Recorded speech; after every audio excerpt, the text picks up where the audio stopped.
학생들을 가르치던 대학 교수에서 희망 정치를 실천하는 국회의원의 길로 들어선 박혜자 의원.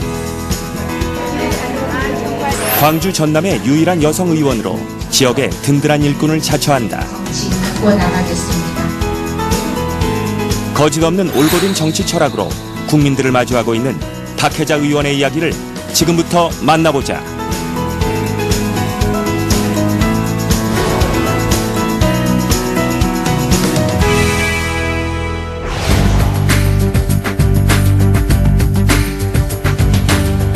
따뜻한 봄이 시작된 3월 말, 박혜자 의원을 만났다. 오늘은 교육 관련 전문가들과 학교 밖 아이들에 관한 간담회가 열리는 날. 교육문화체육관광위원회 소속인 박 의원이 최근 관심을 갖고 주력하고 있는 사안이다. 학교 밖 아이들에 대해서 대책을 좀 우리가 세웠으면 해요. 대학 교수로 학생들을 만나왔던 만큼 교육 문제엔 누구보다 적극적인 박 의원. 전문가들의 의견을 꼼꼼하게 들어본다. 어떤 아이는 그냥 학교 복지실이나 이런 데서 숨어 지내는 은둔형 형태로 가기도 하고 또 어떤 아이는 자기 주관이 뚜렷하거나 이래서 입시 교육이 자기 삶의 보탬이 되지 않는다고 생각하고 그만두기도 하고. 학교 교육이 이렇게 변화해야 된다든가 뭔가를 이 아이들을 어떻게든 다른 방식으로 교육해야 된다는 그런 마인드가 굉장히 적기 때문에 그런 측면에서 이제 교육부나 교육청의 협조들을 끌어내기가 굉장히 어려운 상황이기는 해요. 아이들의 교육만큼은 차별 없이 이루어져야 한다는 것이 박혜자 의원의 오랜 지론. 이러한 의견을 적극적으로 피력한다. 홈스쿨링을 하든 아니면 대한교육기관회를 가든 우리가 1인당 의무교육 범위 내에서 이 아이한테 지원해야 되는 액수가 나오니까 산출이 되니까 그걸 지원해줘라. 이거 성과. 학교 밖으로 나간 아이들이 방치될 경우 사회 문제나 범죄에 노출되기 쉬운 상황. 안정적인 시스템 구축이 그녀의 목표다. 매년 학교를 중도 탈락하는 학생들이 6만 명 정도에 이른다고 해요. 근데 그게 이제 누적된 수로 따지면 28만에서 한 30만. 그런데 이 학생들을 우리가 그대로 교육적으로 내버려 두고 갈 수는 없죠. 그래서 그 학교 밖 소위 이제 아이들에 대한 대책을 우리가 어떻게 세울 것인가에 대해서 논의를 하고 있습니다. 근데 쟁점들이 많아요. 대학 강단에서 행정학을 가르쳤던 박혜자 의원은 19대 국회의원으로 국회에 입문했다. 광주 전남 지역에서 12년 만에 탄생한 유일한 여성 국회의원인 그녀는 현재 교육문화체육관광위원회와 윤리특별위원회 소속으로 활발한 의정활동을 펼치고 있다.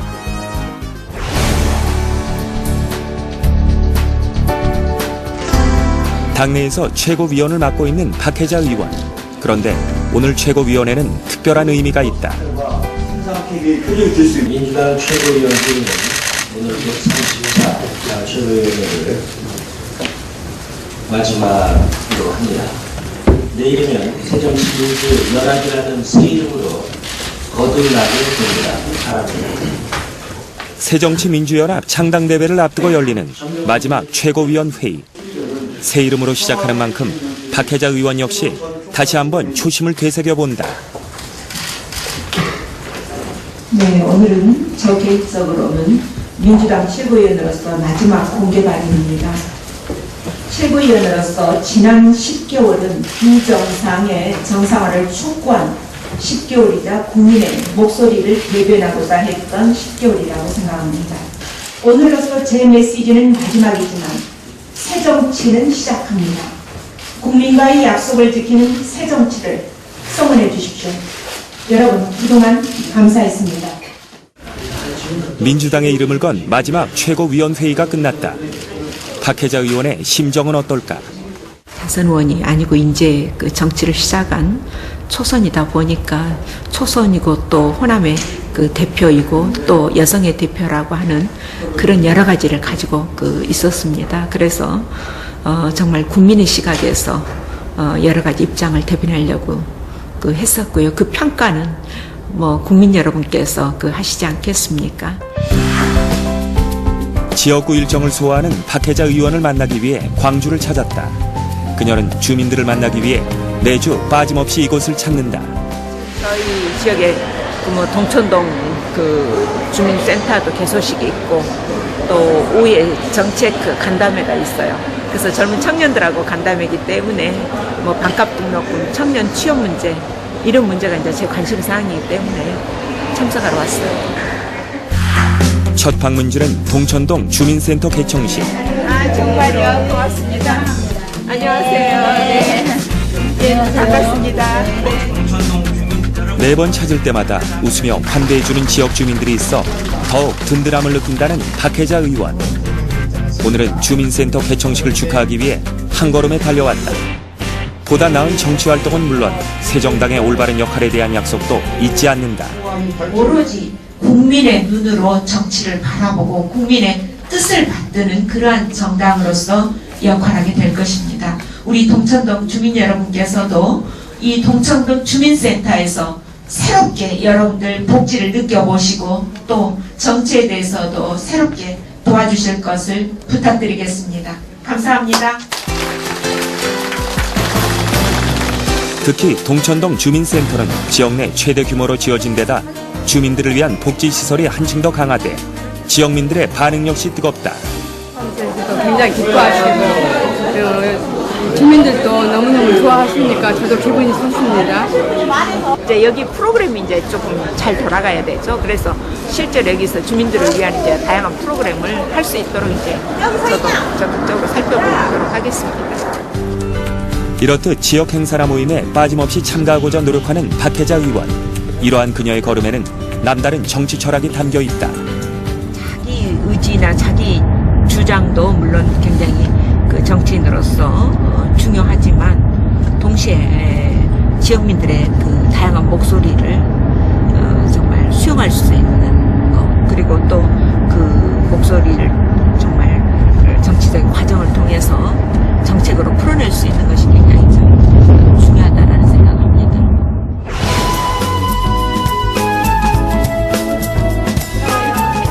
학생들과 반갑게 인사하는 박 의원. 그녀의 발걸음이 가볍게 느껴진다.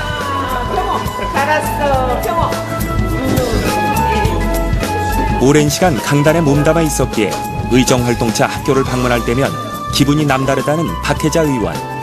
스승과 제자로 학생들을 만났을 때가 생각나다 보니 반가운 마음을 더욱더 숨길 수가 없다.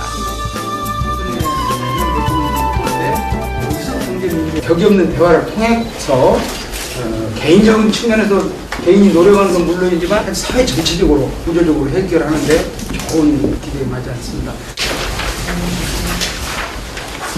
현재 등록금에 관련돼서는 현실적인 등록금이나 정말 앞으로 이 광주나 총학생회하고 중소기업에 있는 분들이 취업 설명회를 하시면서 이런 말씀 하십니다. 우리는 지방에 있는 학생들 많이 듣고 싶습니다. 이 친구들은 갈 곳이 없어요. 그래서 갈 곳이 없어서 있으면 오래 버팁니다. 꼭 지방대학 학생들 뽑고 싶습니다. 라고 말씀하세요. 그런데 문제는 뭐냐. 서류를 받고 나면 당장 눈앞에 보이는 이 데이터상으로는 다른 이런 커리어가 높은 친구들을 뽑고 싶다는 겁니다. 지역 균형 인재라는 것은 기본적으로 지금 여러분들이 말하는 것처럼 공무원, 그리고 공공기관, 그리고 대기업까지도 말하자면 지역 대학생들의 출신에게 일정 비율을 할당하도록 하는 강제조항을 담고 있습니다. 사실 이 법이 저도 통과되기는 어려울 거라고 생각했는데 아무튼 여러 가지 조건이 맞아서 통과가 됐어요. 그래서 올 7월부터 그 법이 실제 이제 시행에 들어갑니다. 취업난에 허덕이는 제자들을 보았던 그녀이기에 관심은 더욱 남다를 수밖에 없다. 정말 감사하다는 말씀으로 이걸 맺어도 될까요?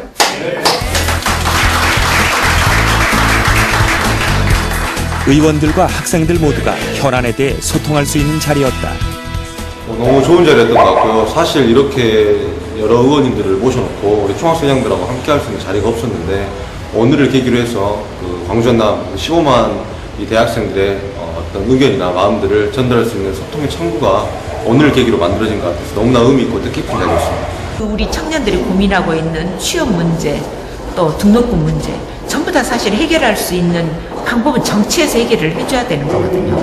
그게 바로 저는 민생 정치다라고 생각을 합니다. 우리 젊이들 느끼고 있는 고민 같이 고민해주고 그 문제 풀어주는 거. 그게 바로 민생이죠. 청년 취업의 장을 만들기 위해 다양한 입법 활동을 펼친 박혜자 의원. 이외에도 학교폭력 예방 및 대책에 관한 일부 개정 법률안과 아시아 문화 중심도시 조성에 관한 특별법 개정안 등을 발의했으며 기초 노령연금법 일부 개정 법률안 등 복지 분야에도 큰 관심을 쏟고 있다. 복지 업무는 사실은 지자체가 어떤 상황이냐면 그 재정적으로 말하자면 서울의 서초나 강남 같은 경우에는 부자 자치단체잖아요. 그런 데는 사실 그 복지 대상자가 적습니다. 그런데 또 전남처럼 뭐 신안이라든가 공이라든가 이런 데는 재정적으로는 열악한데, 자치단체는 열악한데 또 복지수요는 굉장히 높아요.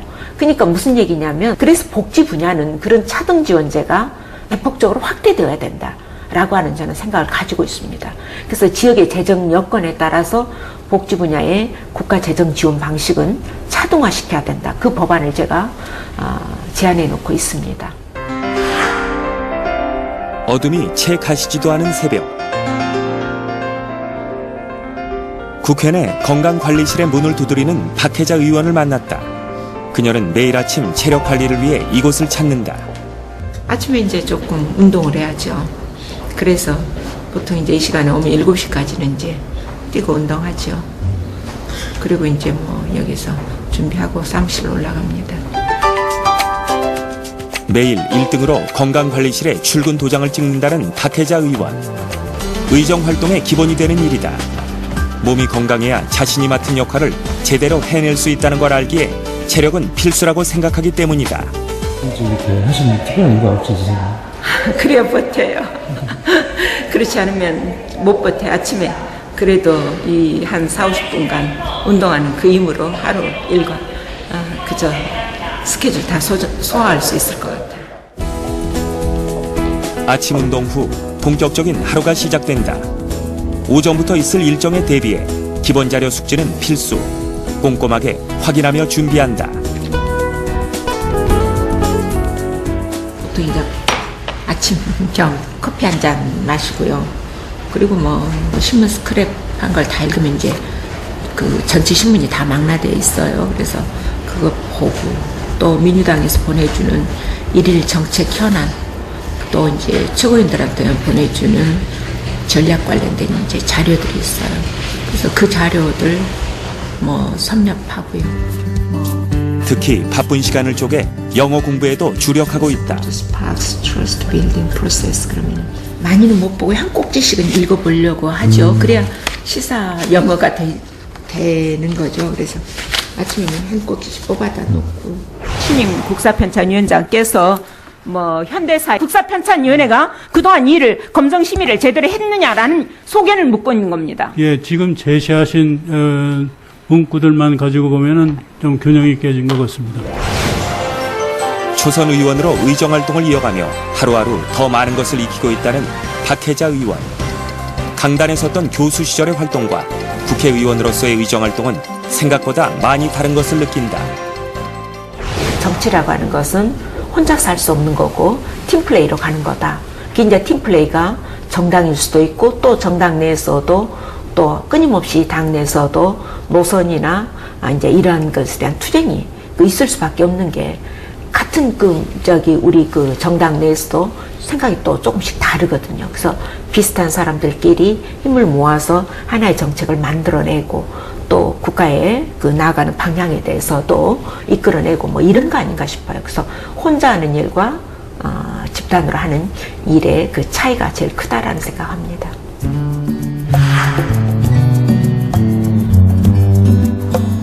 오늘은 특별한 모임이 있다. 안녕하세요. 한 달에 한 번씩 우리 도정환 의원 따라서 4월의 밤이라 그래서 시를 읽죠. 그리고 낭독하고 또 암기해서 우리 지역민들 만날 때도 가끔 식기절을 많이 이용하고 그래요. 의원들이 함께 모여 시를 읽으며 소통하는 시간. 빡빡한 의정 활동 속에 잃었던 여유를 찾을 수 있는 모임이기도 하다. 너는 지상에서 가장 쓸쓸한 사내에게 날아온 천상의 손녀다. 하룻밤 잠자리에 떨어뜨리고 간 한떨기. 그러면 너는 어떻게 태어났냐면 이 세상에 너는 지상과 천상이 만나서 태어난 꽃이라는 거죠. 지상의 기운과 천상의 기운이 만나서 너라는 꽃을 만들어냈다. 손가락들인 걸. 오늘 함께 나눌 시의 주제는 가족에 관한 내용이다. 생각하는 마음이 그래서 짧지만 참 아름다운 시. 박 의원 역시 아들을 생각하며 골라온 시 한 편을 읽어본다. 내 아들에게는 한 편도 물려주지 않으리. 다만 나 발꽃이 피었다 진 자리에 동그랗게 맺힌 꽃씨를 모아 아직 터지지 않은 세계를 주리. 아직 터지지 않은 세계를 이제 주겠다라는 이제 얘기로 마감을 했는데, 아직 터지지 않은 세계가 이제 무한한 가능성일 수도 있고 잠재력일 수도 있고 그렇지만 인생 살면서 고민 당할 때 어려울 때 정말 한 번쯤 힘이 돼줄 수 있는 부모가 돼도 좋겠다, 그런 생각을. 시를 읽고 나누며 주제에 따라 더 많은 소통의 기회가 주어지기도 한다. 더불어 생각의 폭도 넓어지는 것은 물론이다. 그 보통 공식 석상이나 우리 이렇게 만났을 때는 그 하지 않는 자기 내밀한 이야기, 마음속에 있는 자기 가족 이야기, 어렸을 때 또 상처 받았던 얘기, 사실 그 내면을 들여다볼 수 있는 시간들이에요. 그래서 참 좋아요. 격이 없이 자기 아픈 점도 드러낼 수 있거든요. 그래 좋습니다. 가족들을 챙길 수 있는 시간이 적은 것이 사실. 그렇다 보니 남편의 든든한 외조가 박혜자 의원에게 큰 힘이 되고 있다. 제가 정치에 나오면서 이제 새로 생활이 시작된 거죠. 그래서 실제로 이제 흔히 말하는 돌싱이 돼버린 거죠. 우리 신랑도 그렇고 저도 그렇고. 그런데 이제 제가 금요일 날 오후면 반드시 광주를 내려갑니다. 광주에 내려가도 아침밖에는 같이 못해요. 근데 아침은 이제 제가 유일하게 집에서 먹는 시간이니까 우리 신랑이 과일을 여러 가지를 준비해줘. 그래서 꼭 고구마 한 개를 쪄주고 막 눈 뜨면 고구마부터 얹더라고요. 그래가지고 얹어서 한 개 하고, 그리고 이제 사과 반쪽, 키위 한쪽, 도마도 이런 걸 고루고루 챙겨서 줘요. 그래서 그리고 꼭 생과일 주스를 한 잔 갈아줍니다. 그래서 그거 아침에는 반드시 먹고 나오죠. 며칠 후 전남 해남으로 한 걸음에 달려간 박 의원. 네, 우리 해남군의 여성대학에 제가 특강을 하러 왔습니다. 그래서 요즘 이제 지방선거 국면이기도 하고 또 여성들의 정치 참여를 굉장히 이제 우리는 과제로 사실은 삼고 있습니다. 그래서 오늘 해남 국민대학에서 여성 이제 사회 참여, 정치 참여를 어떻게 하면 우리가 좀 향상시킬 수 있을까 하는 이제 그런 주제로 특강을 하도록 되어 있습니다. 박 의원의 특강 소식에 사람들의 환영이 이어진다. 성공적 여성 지도자님을 모시고 사회 변화와 여성의 정치 참여라는 주제로 특강을 진행하겠습니다. 여성들의 적극적인 사회 참여를 독려하는 박 의원은 특히 주체적인 삶을 강조한다. 젊었을 때는 그래 자식 키우고 일하고 그게 내 인생 어쩔 수 없어요. 그러나 60이 넘고 이제 애들 다 키우고 또 그러면 새로운 인생 우리 설계를 해야 됩니다. 그게 이모작 인생이에요. 새로 시작해야 돼요. 자신의 경험을 나눔으로써 사람들의 생각에 변화를 가져올 수 있다면 그 무엇보다 큰 보람을 느낄 것 같다는 박혜자 의원. 때문에 자신이 필요한 곳이라면 어디든지 달려간다. 오늘 왔는데 지역사회 현안도 다뤄주시고 또 여성이 나아가야 할 길 제시해 주셔서 만족스럽게 잘 들었습니다. 여성들한테 제가 뭐든지 힘이 될 수 있는 얘기를 좀 하고 싶은 거죠, 사실은. 또 그게 이제 그 강의를 통해서 여성들이 자신감을 좀 더 가질 수 있고, 또 우리가 이제 그 농촌 사회가 빠르게 고령화되어 가지만 제 이모작, 그래서 이제 제 인생을 또다시 우리가 그 기획에 따라서는 또 멋진 인생을 꾸려갈 수 있다는 그 이야기도 좀 하고 싶었어요. 초선 의원으로 의정활동을 시작하며 앞만 보고 달려왔던 시간. 그녀가 정치에 입문했을 때 마음에 되새기며 다짐했던 것이 있다. 정치 들어올 때 이제 제가 마음속으로 결심한 게 하나 있어요. 일을 꼭 잘한다는 얘기는 내가 안 들어도 된다. 들을 수 있으면 좋지만 그것에 꼭 내가 목매이지는 않겠다. 그러나 내가 이런 말은 안 들어야 되겠다라는 거 있어요. 그게 뭐냐면 저 정치인 바르지 못하다. 저 정치인 거짓말한다. 라고 하는 말은 제가 꼭 듣지 않겠다라고 생각을 했습니다. 그래서 제가 의정활동하면서 올곧게 가는 정치인이다. 그 말이 가장 제가 듣고 싶어요. 가진 사람보다 어려운 이웃들에게 힘이 되는 정치를 위해 노력하는 박혜자 의원. 현장의 다양한 목소리를 수용하며 의정 활동을 펼치는 것이 그녀의 목표다. 국민들의 신뢰를 바탕으로 올곧은 정치를 실천하는 박혜자 의원의 소신 정치는 계속된다.